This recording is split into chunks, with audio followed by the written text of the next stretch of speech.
Baik, kita lanjutkan pembahasan al-usulus salasah. Pengarang rahimahullah taala mengatakan, fa idza qila laka mal usulu salasatul lati yajibu 'alal insani ma'rifatuha.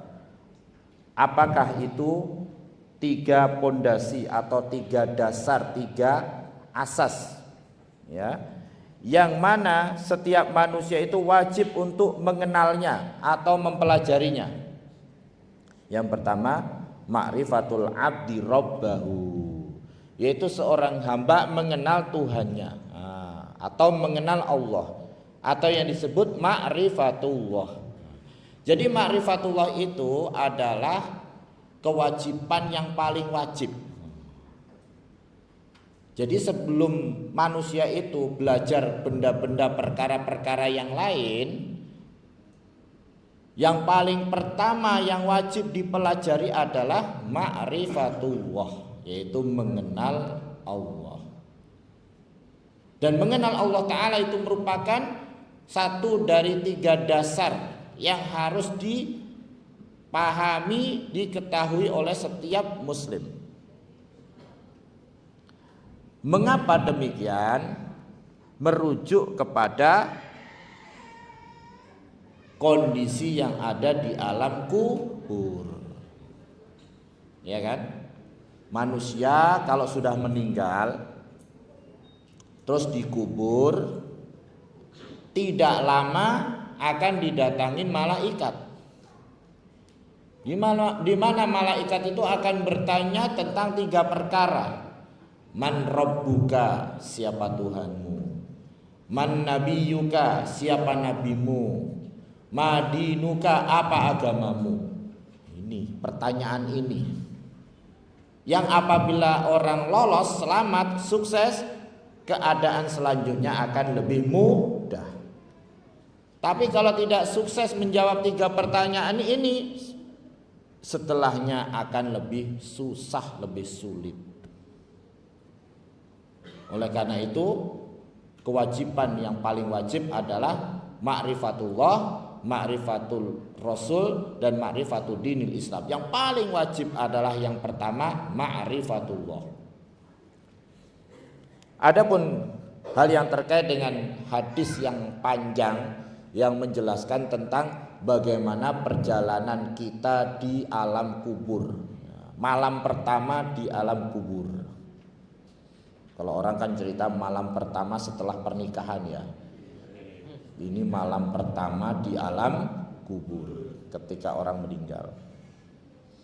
Dijelaskan di dalam hadis yang panjang, di antaranya diriwayatkan oleh Imam Abu Dawud, yaitu dari sahabat Al-Barra bin Azib radhiyallahu anhu, bahwa Rasulullah sallallahu alaihi wasallam, bahwa beliau berkata, Barra bin Azib, kharajna ma'a Rasulillah sallallahu alaihi wasallam fi janazati rajulin minal ansor. Kami keluar bersama Rasulullah sallallahu alaihi wasallam untuk menguburkan jenazah seorang laki-laki dari kaum Ansor. Fantahaina ilal qabr walamma yulhad. Lalu kami sampai di kuburan sedangkan liang lahatnya belum dipersiapkan, artinya belum selesai gali liang lahatnya. Fajalasa Rasulullah sallallahu alaihi wasallam wa jalasna haulahu ka'annama ala ru'usina thair. Lalu Rasulullah sallallahu alaihi wasallam duduk dan kami duduk sekitar beliau seolah-olah di atas kepala kami ada burung. Artinya benar-benar duduknya itu tenang, khusyuk, ya, tidak ribut tapi juga enggak tidur. Karena kalau orang tidur itu kan kelihatannya khusyuk, masya Allah, tuh banyak banget yang khusyuk. Ya, jadi ngaji. Berarti saya sukses ya. Kan bikin orang tidur, bisa menindabubukkan orang. Nanti kalau nggak bisa tidur datang ke rumah saya, nanti saya ceritain biar tidur. Tapi habis selesai ceritanya bangunin pulang. Jadi mereka duduk di sekitar Nabi Shallallahu Alaihi Wasallam itu dengan sangat khusyuk, tenang, seolah-olah di atas kepala mereka ada burung. Wa fi yadihi udun yankutu bihi fil ard, dan beliau memegang ranting, beliau pukul-pukulkan di tanah begitu. Nah, itu menunjukkan keadaan beliau yang sangat khawatir dan takut, gelisah.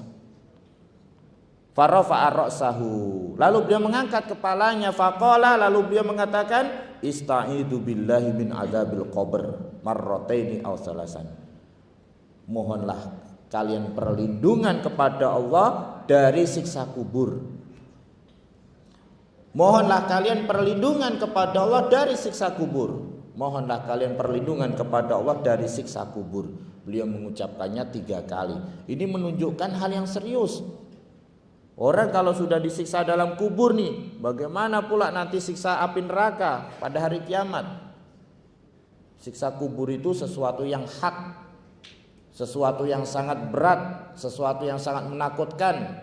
Makanya Nabi nyuruh kita berlindung kepada Allah dari siksa kubur. Kemudian Nabi SAW mengatakan, wa innahu la yasma'u khafqani alihim idza wallau mudbirina hina yuqalu lahu ya hada man rabbuka. Kemudian setelah jenazah dikubur, orang yang mengiringi jenazahnya itu pulang, sungguh orang yang meninggal ini benar-benar bisa mendengarkan bunyi sendal atau sepatu orang yang mengiringinya.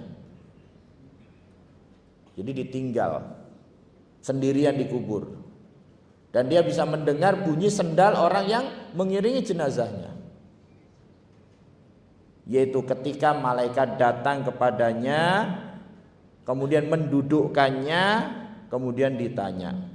Malaikat yang datang 2, gak pakai lama.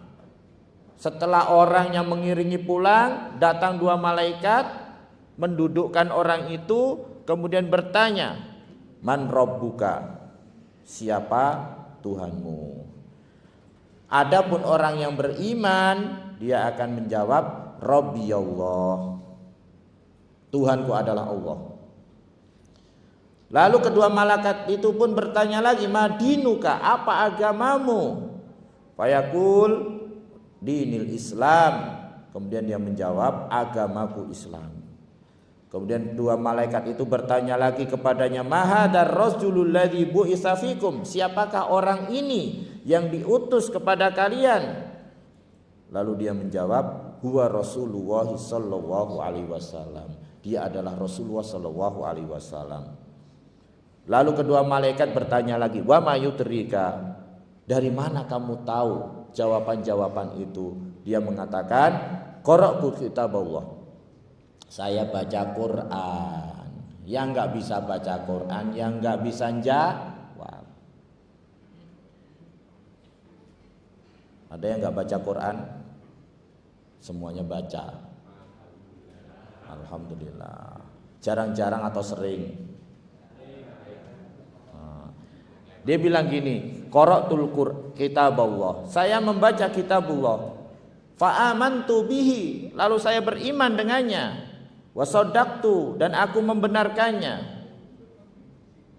Berarti orang ini bisa menjawab pertanyaan itu sebagaimana disebutkan dalam firman Allah surah Ibrahim ayat 27.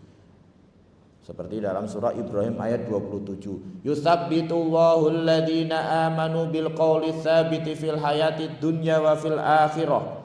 Allah Subhanahu wa taala memberikan keteguhan kepada orang-orang yang beriman, ya, di dalam kehidupan dunia dan kehidupan akhirat. Maksudnya dia bisa menjawab 3 pertanyaan tadi, pertanyaan yang ada di dalam kubur. Kemudian Allah Ta'ala, kemudian ada panggilan dari langit, an qad sadaqa abdi fa afrisuhu minal jannah, hambaku memang benar, maka berikanlah dia hamparan dari surga, waftahu lahu baban ilal jannah, dan bukakan untuknya pintu ke surga, wa albisuhu minal jannah, berilah dia pakaian dari surga. Qal fayatihi min rauhiha wa tibiha, kemudian datang kepadanya bau surga yang begitu harum. Wa yuftahu lahu fiha madda basari, dan dibukakan surga itu padanya dan terbentang sejauh mata memandang. Nah, ini orang beriman yang bisa jawab 3 pertanyaan tadi. Siapa Tuhanmu, apa agamamu, dan siapa nabimu.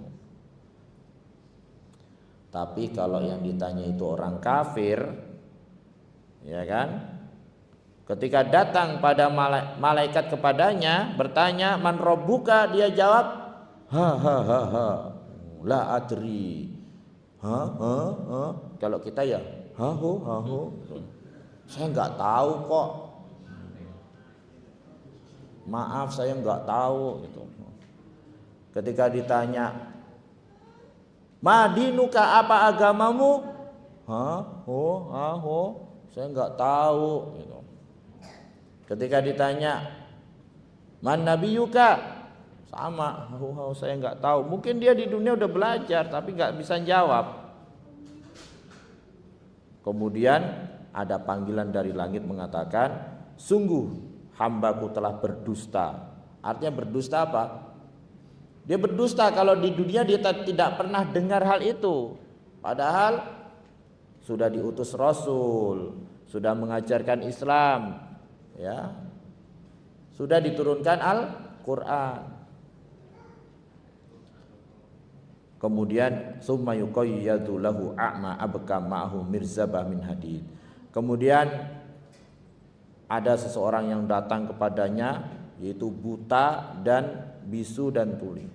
Artinya ketika dia disiksa nanti dia nggak akan dengar. Dia memegang apa? Palu dari besi.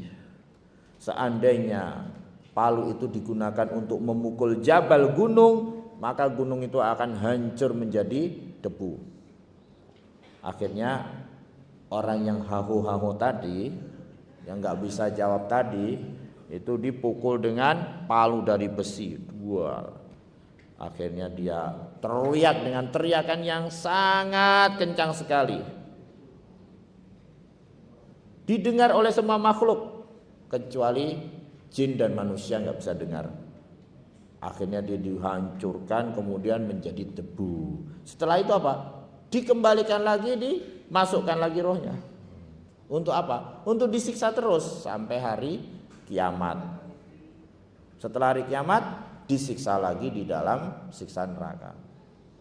Nah, ini namanya fitnatul qabr, yaitu pertanyaan di dalam kubur. Yang bisa menjawab adalah yang diberikan kemudahan oleh Allah Ta'ala. Walaupun pertanyaannya simple. Man rabbuka, siapa Tuhanmu? Madinuka, apa agamamu? Man nabiyuka, siapa nabimu? Tapi tidak semua bisa menjawab. Sebagaimana dalam surah Ibrahim ayat 27 tadi. Hanya orang yang diberi keteguhan oleh Allah yang bisa jawab.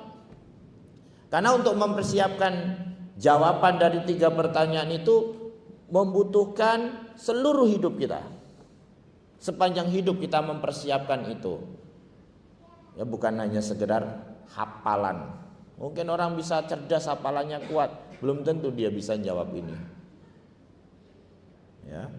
Oleh karena itulah kewajiban yang paling wajib sekarang adalah mempersiapkan jawaban dari 3 pertanyaan ini, terutama adalah ma'rifatullah.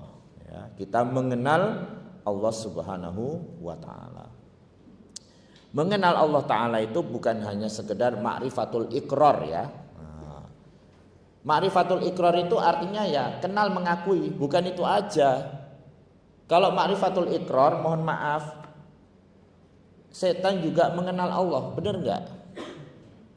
Setan itu kenal Allah Ta'ala sebagai penciptanya. Bahkan dia mengatakan, khalaqtani min narin wa khalaqtahu min tin. Ya Allah, engkau menciptakan aku dari api dan engkau menciptakan Adam dari tanah liat. Berarti kenal enggak setan kepada siapa penciptanya?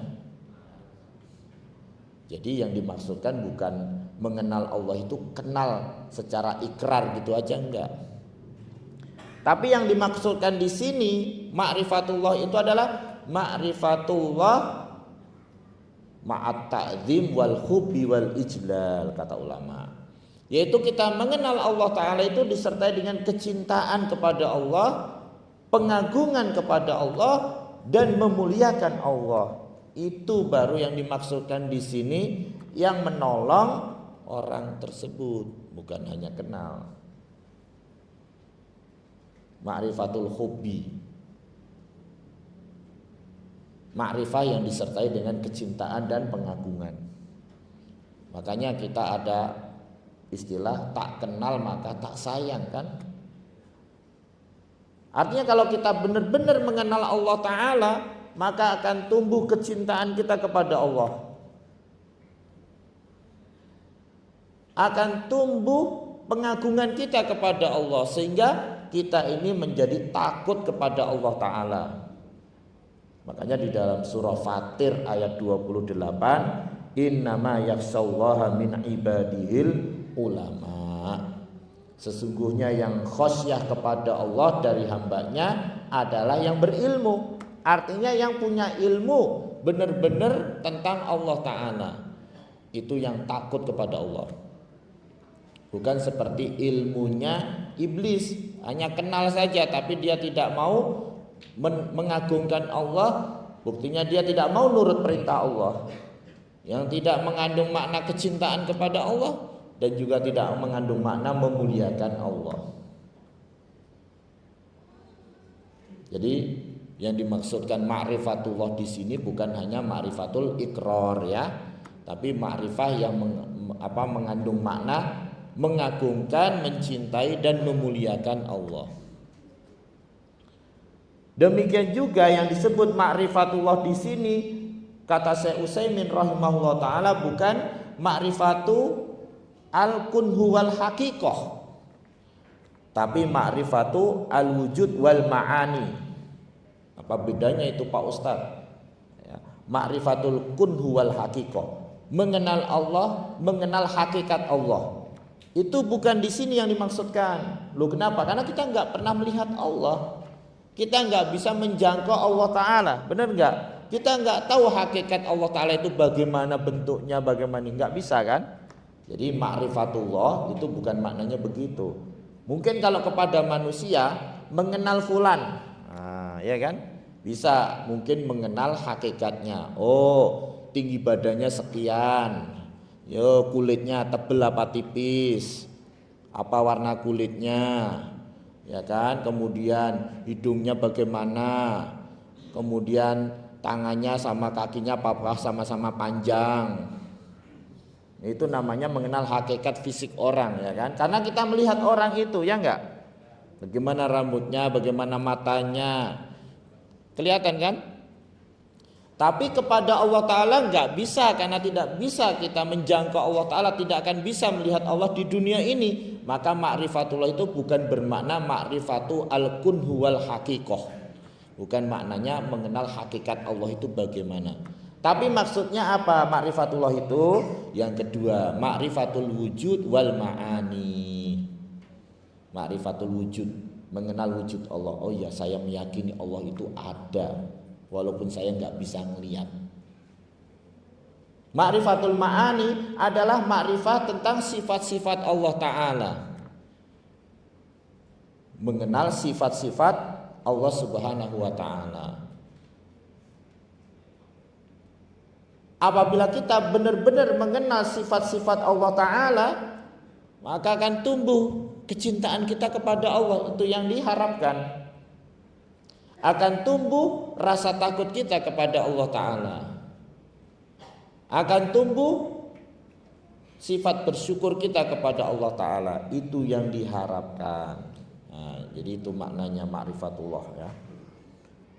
Dan ma'rifatullah, ya, adalah kewajiban yang paling wajib, ya, sebagaimana tadi disebutkan dalam hadis. Demikian juga di dalam Al-Quran surah Muhammad ayat 19, fa'lam annahu la ilaha illallah wastaghfir lidzanbika wal mu'minina wal mu'minat.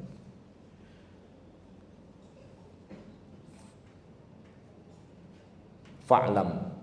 Fa'lam itu artinya apa? Ketahuilah. Nah, ini maksudnya apa? Ma'rifah, mengenal. Annahu la ilaha illallah, bahwasanya tidak ada yang berhak disembah kecuali Allah. Nah, ini maksudnya ma'rifatullah.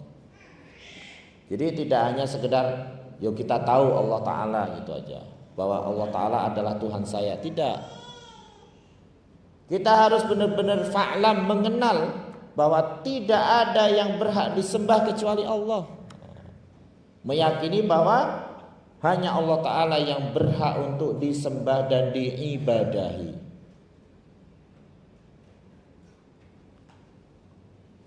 Dan apabila seseorang itu mengenal Allah Ta'ala dengan sebenar-benarnya, maka dia akan masuk surga kan? Sebagaimana di dalam hadis riwayat Imam Muslim dari Utsman ibnu Affan radhiyallahu anhu, Rasulullah sallallahu alaihi wasallam bersabda, "Man mata wa huwa ya'lam annahu la ilaha illallah dakhalal jannah." Man mata, barang siapa yang meninggal, wa huwa ya'lamu, dan dia mengetahui, mengenal, annahu la ilaha illallah, bahwasanya tidak ada yang berhak disembah kecuali Allah, dakhalal jannah, maka dia masuk surga. Nah, jadi syaratnya apa? Mengenal Allah. Tapi mengenal itu bukan bermakna ya saya kenal Allah sebagai pencipta saya, bukan itu saja. Bukan hanya oh ya saya kenal Allah itu ada, bukan itu saja. Tapi tadi makrifah yang disertai dengan kecintaan, pengagungan, dan memuliakan, yang mana dengan itu menumbuhkan apa?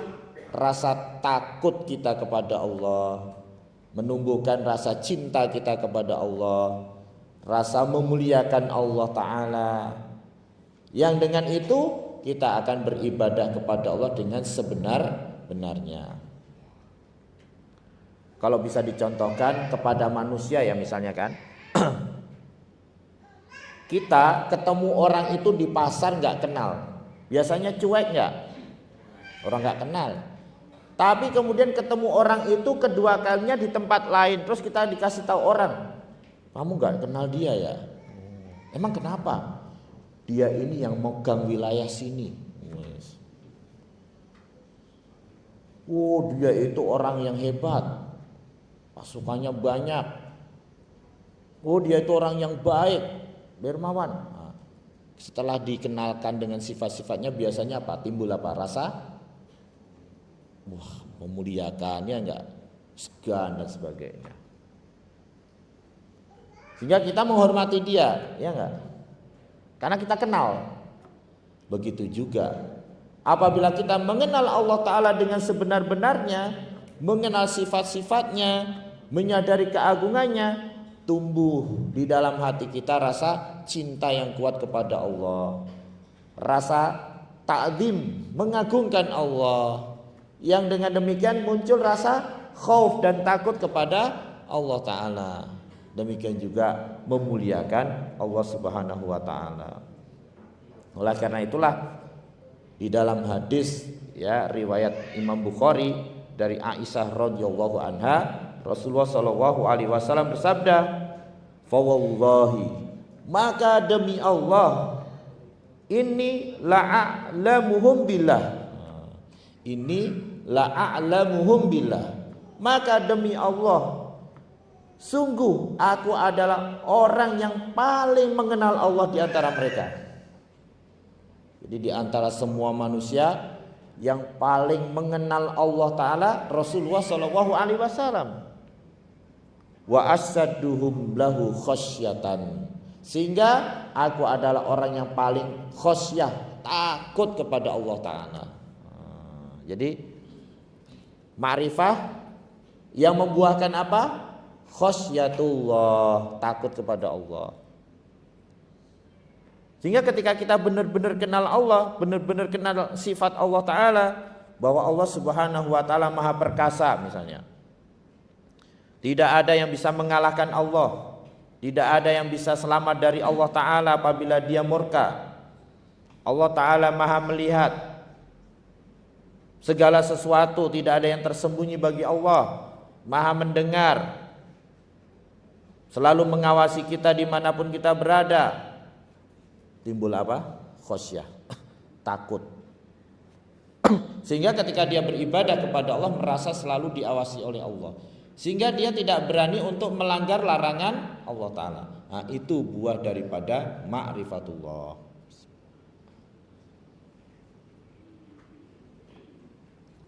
Jadi buah daripada ma'rifatullah itu apa? Menimbulkan khosyah dan cinta kepada Allah. Ketika kita kenal orang ini dermawan loh, orang ini baik, orang ini lemah lembut, muncul apa? Cinta kan kepada orang itu, ya enggak? Begitu juga kita kepada Allah Ta'ala. Ketika kita mengenal Allah Ta'ala, bahwa Allah Ta'ala maha luas karunia-Nya, maha luas rahmat dan kasih sayangnya kepada hambanya, selalu memberikan rezeki kepada hambanya, timbul rasa apa? Cinta kepada Allah Ta'ala.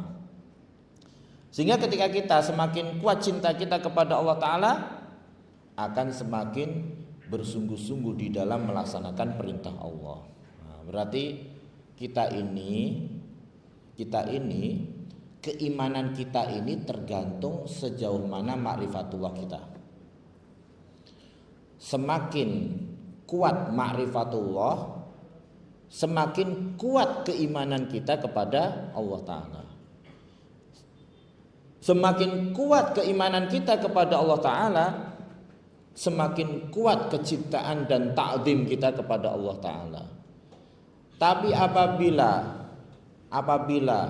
keimanan kita lemah, apabila ma'rifatullahnya lemah, maka keimanan pun akan lemah juga. Ketika keimanan kita kepada Allah lemah, maka perasaan cinta dan ta'zim kita kepada Allah juga lemah.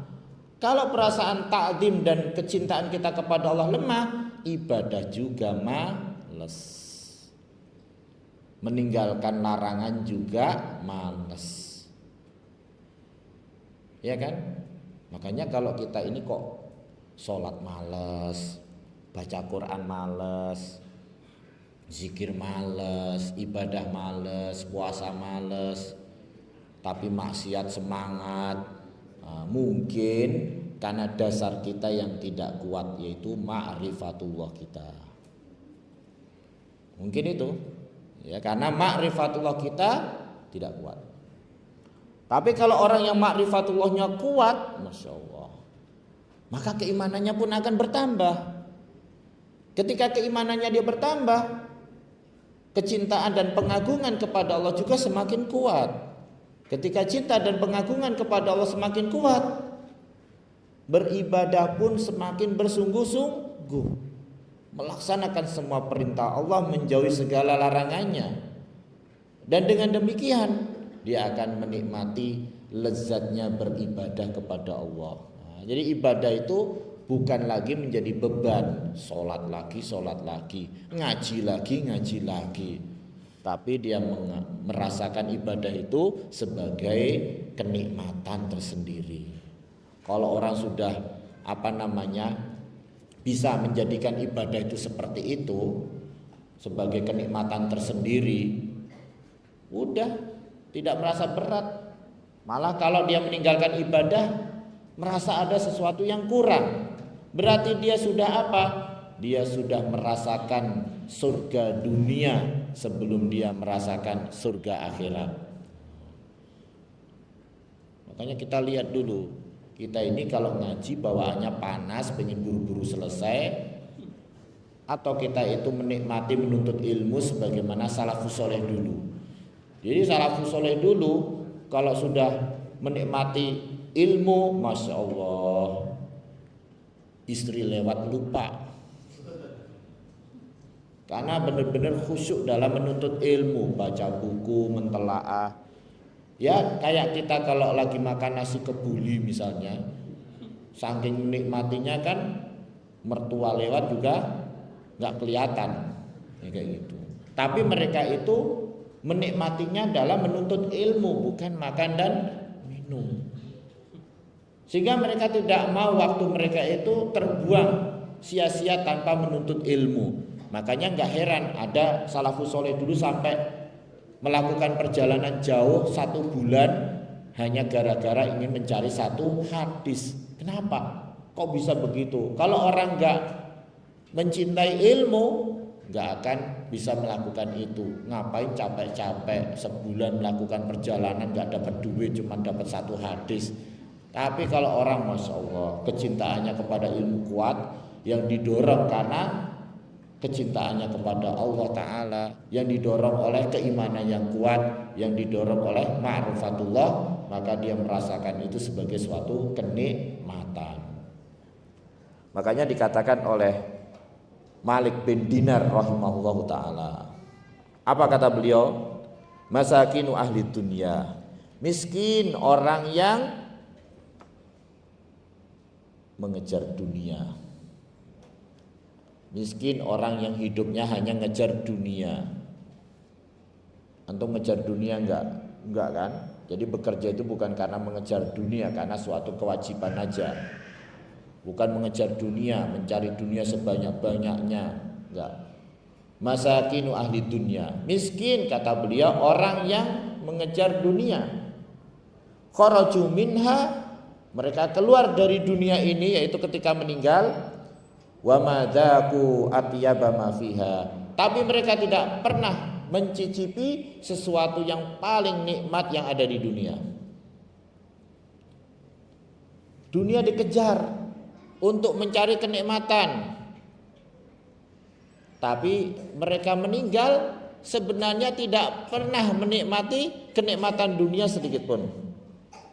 Kemudian ditanya beliau, wa ma atyabu ma fiha, apa sih sesuatu yang paling nikmat di dunia itu? Beliau menjawab, ma'rifatullah wa mahabbatuhu, yaitu ketika seorang hamba itu benar-benar mengenal Allah dan mencintai Allah. Itu baru disebut atyabu, kenikmatan yang paling baik, paling nikmat fid dunia, di dunia. Jadi kalau orang ngejar dunia tapi tidak pernah mengenal Allah Ta'ala, tidak pernah mencintai Allah Ta'ala, berarti dia sama saja belum mendapatkan sesuatu kenikmatan yang ada di dunia. Saking nikmatnya ibadah, berzikir kepada Allah. Dulu ada salafus soleh itu yang katanya kakinya harus dipotong. Beliau tidak mau menggunakan khomer untuk menghilangkan rasa sakit. Sambil kakinya dipotong sambil berzikir kepada Allah, gak rasa sakit. Kok bisa? Karena dia merasakan zikir itu sebagai suatu kenikmatan, kelezatan. Jadi menghilangkan rasa sakit ketika kakinya dipotong, sampai segitunya. Ada sahabat saking ma'rifatullahnya kuat, lagi sholat malam dipanah kan, jebret, nggak membatalkan sholat karena khusyuk, menikmati kelezatan sholat dan ibadah. Sampai berkali-kali dipanah, akhirnya dia jatuh, baru batal sholatnya. Kalau enggak, tetap aja ibadah. Makanya orang yang ma'rifatullahnya tinggi, dia itu beribadah itu bisa mencapai tingkatan ihsan. Anta budallaha ka'annaka tarahu fa illam takun tarahu fa innahu yaraka, yaitu engkau beribadah kepada Allah Ta'ala seolah-olah dapat melihat Allah. Kalau tidak bisa menanamkan perasaan seperti itu, maka tanamkan perasaan bahwa Allah Ta'ala melihat kita ya, itu ma'rifatullah. Sekali lagi, ma'rifatullah yang dimaksudkan di sini apa tadi? Ma'rifatu al-ma'ani, bukan ma'rifatul haqiqah.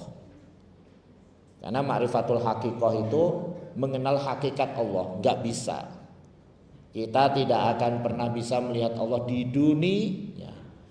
Nanti kalau kita masuk surga, kita akan dapat kenikmatan yang paling besar, lebih besar dari kenikmatan surga, yaitu dapat melihat wajah Allah. Tapi di dunia enggak bakalan bisa melihat Allah. Ya. Tapi ma'rifatullah itu artinya ma'rifatu al-ma'ani, yaitu mengenal sifat-sifat Allah Ta'ala, yang dengan itu bertambah keimanan kita kepada Allah, yang dengan itu bertambah apa? Kecintaan kita kepada Allah dan pengagungan kita kepada Allah, yang dengan itu bertambah pula ibadah kita kepada Allah Subhanahu wa Ta'ala. Kemudian berikutnya, bagaimana kita bisa meraih ma'rifatullah? Bagaimana kita bisa meraih ma'rifatullah? Ma'rifatullah itu bisa diwujudkan dengan beberapa sebab.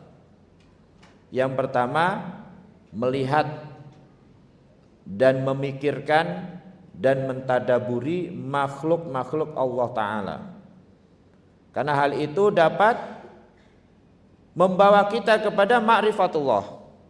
Dan ma'rifah betapa agungnya kekuasaan Allah Ta'ala, betapa sempurna kekuasaan Allah Ta'ala.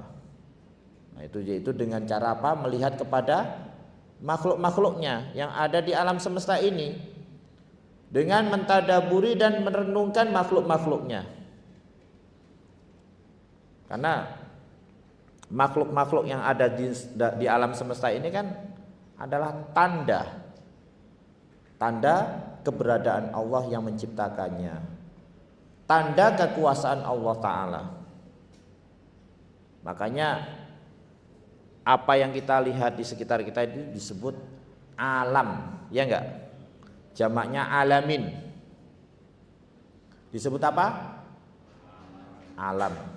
Kata jamaknya alamin, yang artinya alam semesta. Nah, kenapa semua yang ada di sekitar kita itu disebut alam? Alam itu secara bahasa Arab artinya tanda. Kenapa disebut tanda? Karena tanda akan wujudnya Allah Ta'ala, tanda akan kekuasaan Allah Ta'ala, ya enggak? Kita enggak bisa melihat Allah Ta'ala kan, tapi kita meyakini Allah itu ada. Kita meyakini kekuasaan Allah melalui apa? Tanda-tanda ini. Kalau kita misalnya melihat istana yang megah, bagus banget, apa yang ada di pikiran kita? Mahal. Ya jangan itu aja. Biasanya yang ada di pikiran kita, yang bikin pasti hebat. Ya enggak Pak?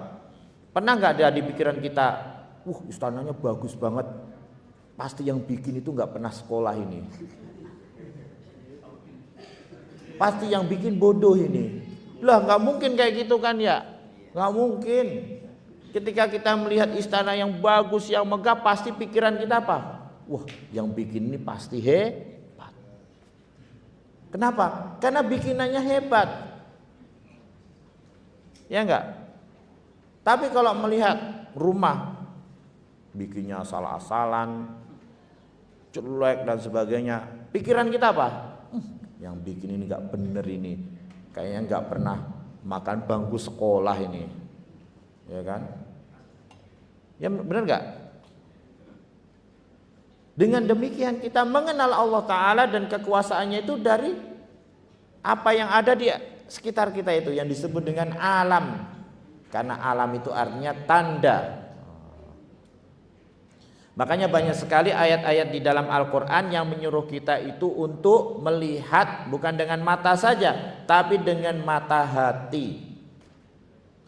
Afala yanduruna ilal ibili kaifa khuliqat wa ilas samai kaifa rufi'at wa ilal jibali kaifa nusibat wa ilal ardi kaifa sutihat.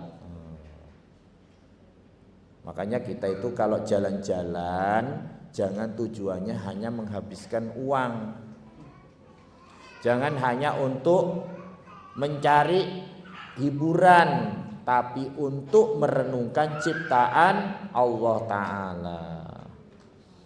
Misalnya kalian jalan-jalan ke gunung sama anak sama istri, mengingatkan mereka akan kekuasaan Allah Ta'ala. Tuh lihat, gunung yang menjulang tinggi, udara yang segar, hijau, subur. Siapa yang menciptakan? Allah Subhanahu wa taala. Itu mengajarkan putra-putri kita itu untuk selalu mengenal Allah itu dengan cara itu. Karena kalau anak-anak kita mungkin disuruh baca Quran, mentadaburi artinya kurang nyambung ya kan? Caranya dengan itu. Makanya afala yanduruna ilal ibili kaifa khuliqat. Tidakkah mereka melihat kepada unta bagaimana diciptakan oleh Allah? Bukan hanya melihat dengan mata kepala tapi mata hati, merenungkan. Kenapa? Karena unta itu ciptaan Allah yang sangat-sangat menakjubkan. Pertama Pak, badannya besar. Berarti bisa mengangkat barang yang berat dan banyak. Berarti sangat dibutuhkan sebagai kendaraan, ya enggak? Terus kakinya yang kuat, bisa bertahan dari panas padang pasir yang kadang-kadang mobil aja rodanya bannya bisa meleleh.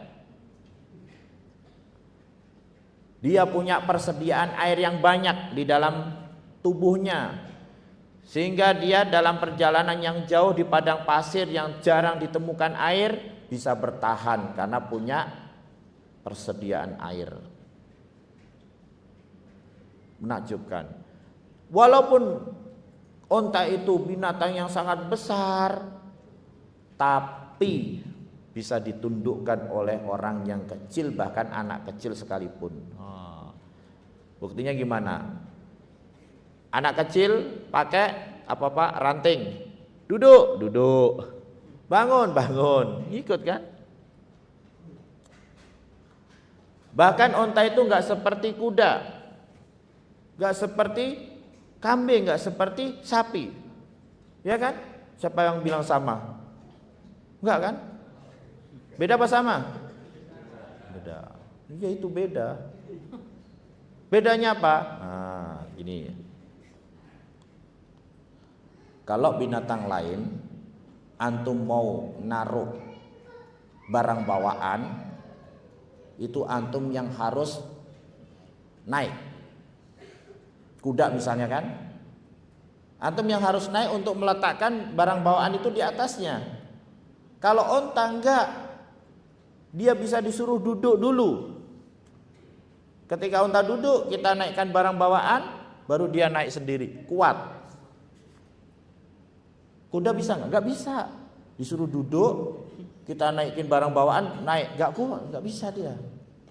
Tapi kalau onta bisa. Nah, itu mukjizat, keajaiban dari Allah Ta'ala. Jadi setiap apa yang ada di alam semesta itu menunjukkan kekuasaan dan keagungan Allah Ta'ala. Kenapa demikian? Karena kita meyakini bahwa apapun yang ada di alam semesta ini gak mungkin ada dengan sendirinya, ya enggak? Jangankan alam semesta yang begitu hebat, hal yang sepele aja ada, pasti ada yang membuat, ya enggak? Sering saya contohkan kan, di rumah kita buka, tutup meja, ada nasi goreng. Gak mungkin kita bilang ini ada dengan sendirinya. Kalau nggak ingin melayang piring terbang, ya enak aja dari pagi saya yang masak ada dengan sendirinya. Itu kan barang yang sepele ya.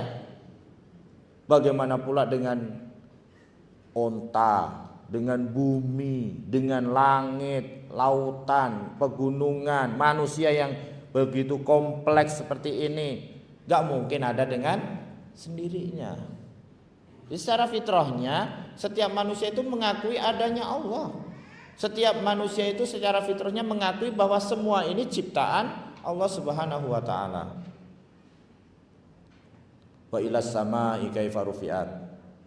Kenapa mereka tidak melihat, memperhatikan, merenungkan langit bagaimana diangkat oleh Allah Ta'ala? Langit itu seperti ibaratnya atap bagi alam semesta ini. Kita kalau bikin rumah pakai atap, tujuannya apa Pak?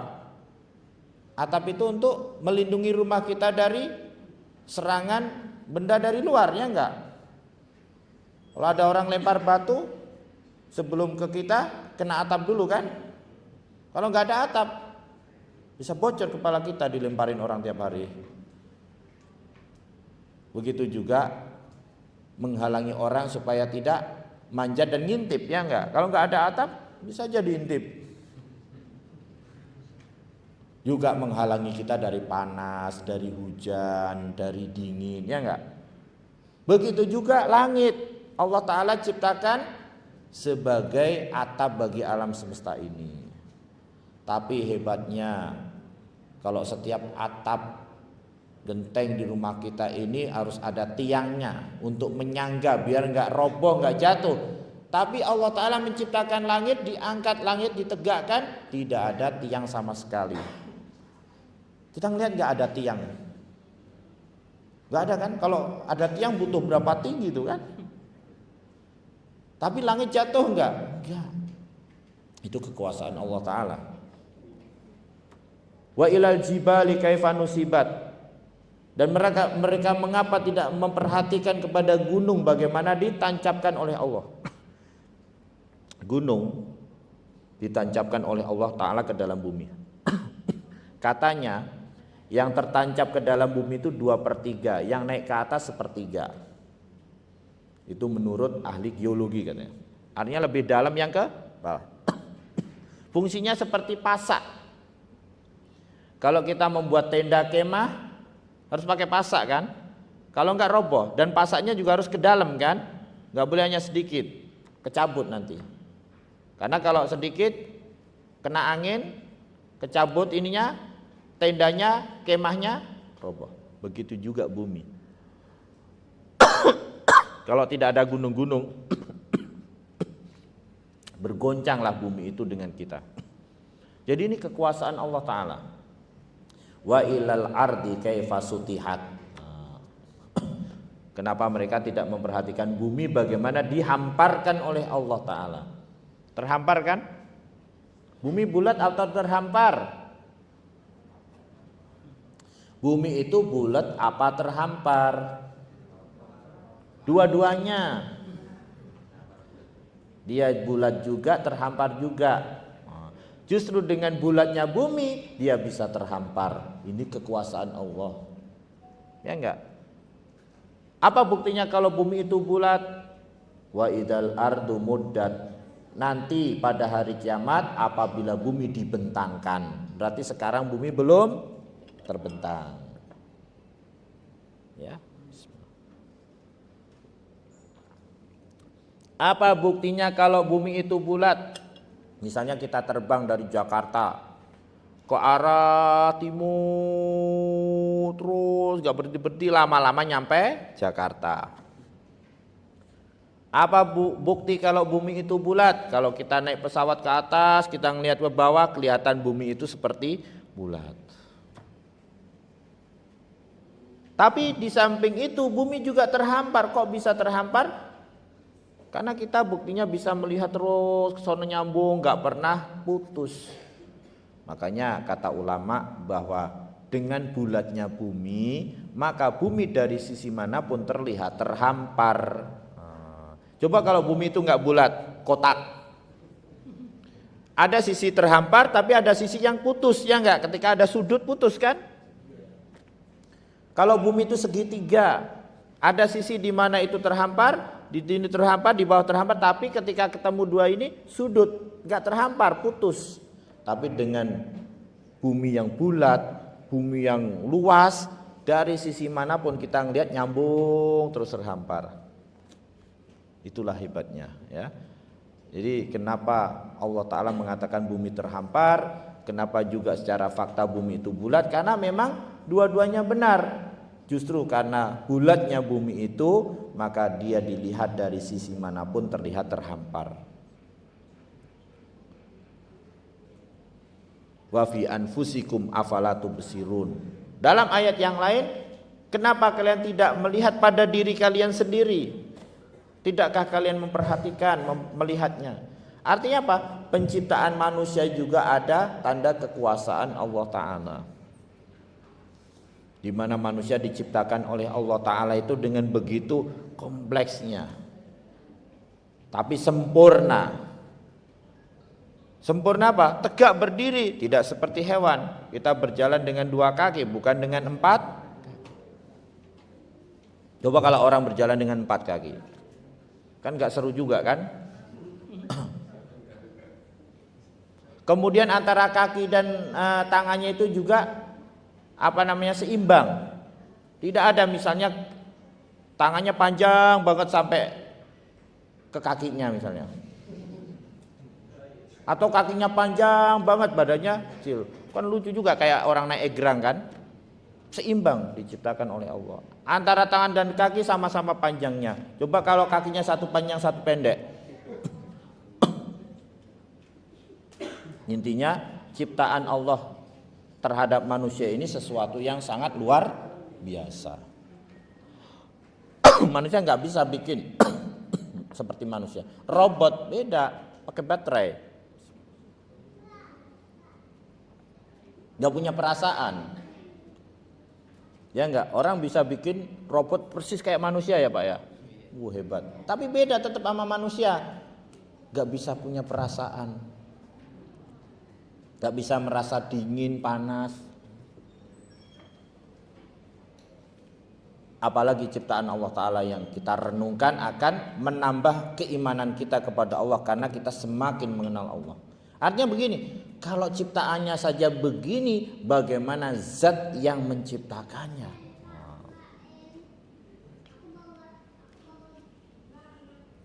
Makanya sangat mengherankan ketika mereka mengakui bahwa manusia itu adalah Tuhan, ya enggak? Manusia sendiri diciptakan dan mereka tahu bahwa manusia itu juga meninggal. Kenapa menganggap manusia itu sebagai Tuhan yang menciptakan? Kan lucu. Karena ketika dia meninggal berarti sebelumnya dia juga tidak ada. Ketika dia tidak ada, bagaimana menciptakan makhluk, ya kan? Oleh karena itulah hanya agama Islam yang mengajak kita untuk menuhankan Allah Ta'ala, bukan menuhankan manusia. Kalau ajaran lain mana ada coba yang menuhankan Allah Pak? Orang Nasrani menuhankan Nabi Isa alaihissalam. Orang Yahudi menuhankan Uzair. Orang Hindu menuhankan sapi. Ya Allah, sapi yang tiap kita sembelih ya, kita bikin sop, dituhankan. Ada yang menuhankan berhala batu. Ada yang menuhankan matahari. Orang Jepang pinternya kayak gitu masih nyembah matahari, kan lucu. Jadi semua ajaran yang ada itu semua menuhankan makhluk, tapi hanya Islam satu-satunya ajaran di dunia yang menuhankan Allah Subhanahu wa Ta'ala. Bangga kita karena kita menuhankan zat yang memang harus kita tuhankan dan kita agungkan. Terus bagaimana kita mengenal Allah Ta'ala selain melihat keindahan alam semesta ini, selain melalui penciptaan-penciptaannya. Mengenal Allah Ta'ala itu melalui hukum-hukum dan syariat-syariatnya yang tertuang di dalam kitab-kitabnya, terutama Al-Quran. Makanya Al-Quran itu mukjizat yang menegaskan, menjelaskan bahwa enggak mungkin Al-Quran itu ucapan Rasulullah Shallallahu Alaihi Wasallam. Makanya kita banyak disuruh mentadaburi Al-Quran, yaitu surah An-Nisa ayat 82 misalnya. An-Nisa ayat 82, afala yatadabbarunal Qur'an. Mengapa mereka tidak mau mentadaburi Al-Qur'an, merenungkan Al-Qur'an, memikirkan Al-Qur'an, bukan hanya baca saja tapi juga berusaha memahami artinya dan merenungkan maknanya. Walau kana min indi ghairillah, seandainya Al-Quran itu dari sisi selain Allah, lawajadu fihi ikhtilafan katsira, pasti mereka akan menemukan perselisihan yang banyak. Tapi ada nggak perselisihan dalam Quran? Nggak ada. Antara satu ayat dengan ayat yang lain itu saling melengkapi, saling menjelaskan, saling menguatkan dan mendukung. Tapi kalau kita baca kitab-kitab selain Al-Quran, yang sebenarnya itu bukan kitab yang asli yang diturunkan oleh Allah Ta'ala ya. Yang ada sekarang Taurat, Injil, Zabur itu semua sudah dirubah oleh pengikutnya. Bukan versi yang benar-benar asli yang diturunkan oleh Allah Ta'ala, bukan. Sudah dikarang, dirubah-rubah oleh pengikut. Kita dapati kalau kita baca banyak sekali pertentangan dan perselisihan. Contohlah Injil menjelaskan kelahiran Nabi Isa alaihissalam saja banyak sekali versi-versinya. Ya. Tapi kalau Al-Quran tidak ada satu ayat pun yang bertentangan dengan ayat yang lain. Semuanya saling melengkapi dan menjelaskan dan menguatkan. Apalagi di dalam Al-Quran itu terkandung hukum-hukum, berita-berita yang semuanya adalah penuh hikmah dan kebenaran. Cerita yang ada di dalam Al-Quran itu semua adalah cerita yang benar. Hukum-hukum yang terkandung di dalam Al-Quran adalah hukum-hukum yang adil. Hukum-hukum yang mendatangkan kebaikan dan kemaslahatan bagi manusia dunia dan akhirat. Jadi kalau kita baca Quran maka akan semakin mengenalkan kita kepada Allah. Kenapa? Karena Al-Quran itu ucapan Allah. Oke lah kalau kita misalnya baca satu buku isinya bagus, bestseller, yang beli banyak. Apa yang ada di dalam pikiran kita? Yang nulis hebat, makanya laris. Kalau kita paham Al-Quran, kita baca, kita renungkan, maka akan sampai pada kesimpulan apa? Yang mengucapkan ini adalah sungguh luar biasa, yaitu Allah Subhanahu wa Ta'ala. Gak mungkin manusia. Apalagi Nabi Shallallahu Alaihi Wasallam, beliau itu dulu adalah ummi, tidak bisa baca, tidak bisa tulis. Kok bisa mendatangkan Al-Quran seperti ini? Bahkan Al-Quran itu diturunkan kepada bangsa Arab. Kenapa?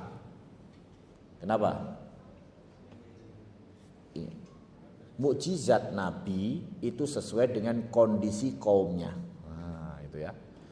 Setiap mukjizat yang diturunkan oleh Allah kepada setiap nabi sesuai dengan kondisi kaumnya.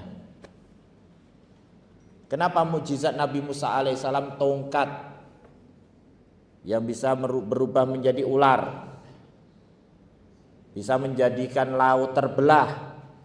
Kenapa? Karena di zaman Nabi Musa alaihissalam yang menyebar ketika itu adalah ilmu sihir.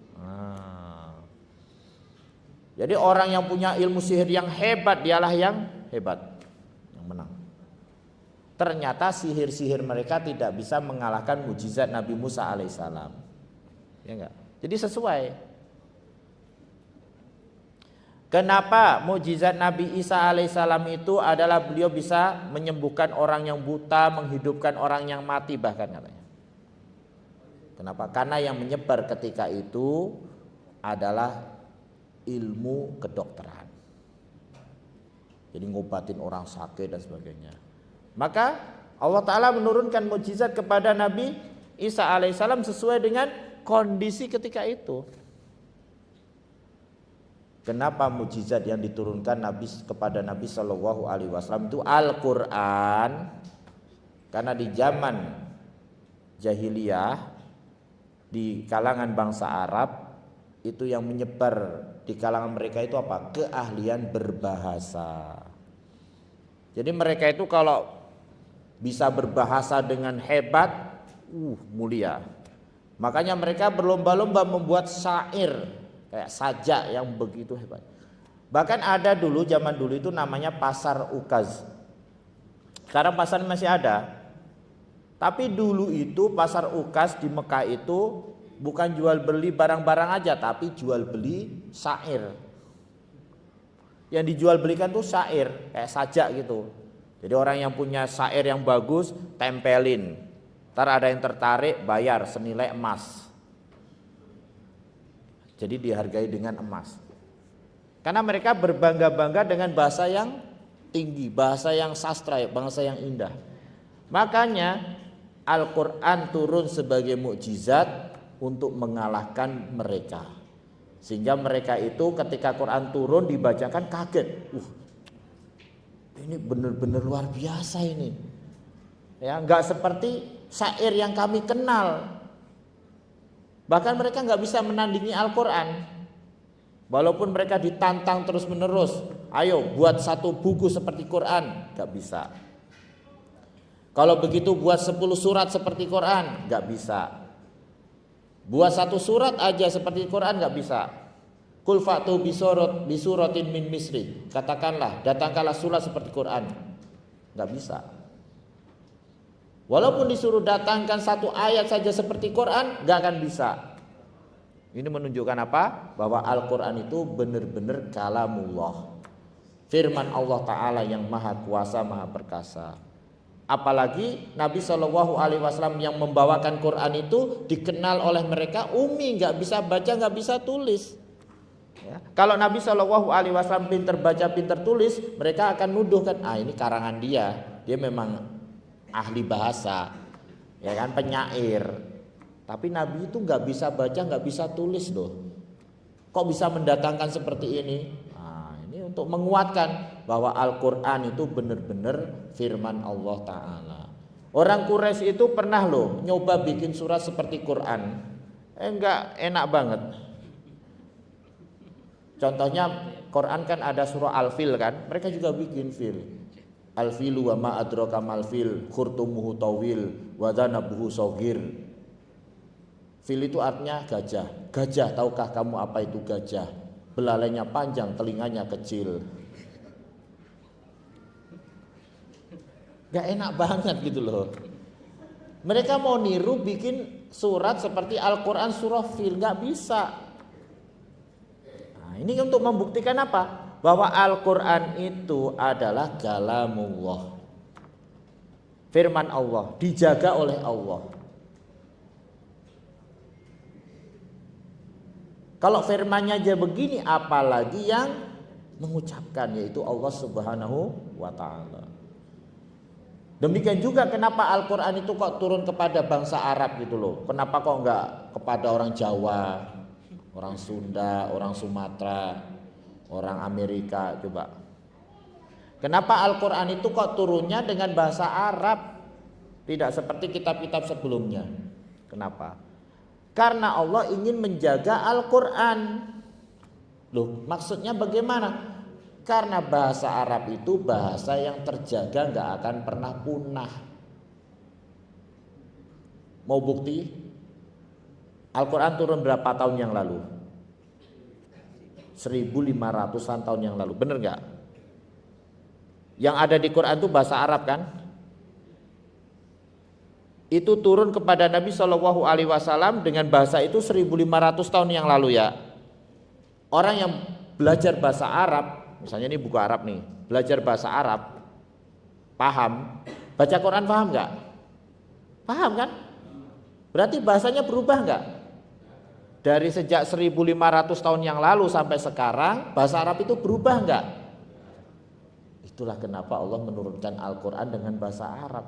Coba kalau dengan bahasa Indonesia, orang bahasa kita aja yang tahun 45 aja ejaannya udah beda dengan sekarang, ya enggak? Di Yogyakarta, ya kan? Bahasa di dunia ini semua mengalami perubahan terus, kecuali bahasa Arab. Dulu zaman-zaman Nabi Musa misalnya, ada nggak bahasa Inggris? Nggak ada. Emang Nabi Musa ngomongnya Inggris? Yes sir, nggak ada. Bahasa Inggris itu bahasa-bahasa yang baru, dari munculnya itu dari semuanya dari bahasa Latin kalau nggak salah kan? Jadi bahasa Latin itu terus jadi bahasa Inggris, jadi bahasa Perancis, jadi bahasa Jerman. Makanya kan mirip-mirip, ada mirip-miripnya antara bahasa-bahasa itu kan. Tapi bahasa Arab 1500-an tahun yang lalu sampai sekarang ya tetap aja itu juga sama, nggak ada perubahannya sama sekali. Nah, ini menunjukkan mukjizat Al-Quran. Apalagi hukum-hukum yang terkandung di dalam Al-Quran itu kalau diamalkan dalam kehidupan sehari-hari akan menjamin kebahagiaan kehidupan kita yang baik di dunia dan akhirat. Jadi mengenal Allah Ta'ala itu melalui apa? Ayat-ayatnya, yaitu tanda-tanda kekuasaannya. Dan tanda-tanda kekuasaan Allah itu ada dua, yaitu yang kita lihat di alam semesta ini. Semua makhluk-makhluk yang Allah ciptakan itu akan mengenalkan kita kepada Allah Ta'ala. Demikian juga tanda-tanda kekuasaan Allah yang tertulis di dalam kitab-kitabnya, terutama Al-Quran yang terjaga sampai hari kiamat. Makanya banyak ayat-ayat yang nyuruh kita untuk mentadaburi Al-Quran, mentadaburi isinya, hukum-hukumnya, kisah-kisahnya. Yang dengan demikian kita akan semakin mengenal Allah Ta'ala dan mencintai Allah Ta'ala, dan akan mendorong kita untuk selalu menaati dan melaksanakan perintah-perintah Allah Ta'ala. Allahu a'lam bishawab.